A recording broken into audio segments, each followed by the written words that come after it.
Guys, today is a Friday. So again, this is the word of the day. Bathina abantu. Ngoba kulesihlanu bakwethu ucela abantu bephuze bedakwe enjoy ama weekend. Umuntu adakwa asekhohluka emsebenzini afuna inkinga uyoyamukela le warning.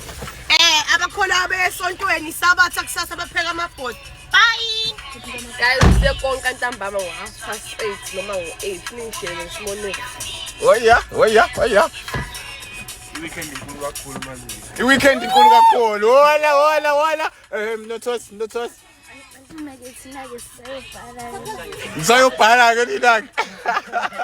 Okay. Sina siyolala ke Nkosi yami. Yo, bayolala abantu bi weekend mantuli.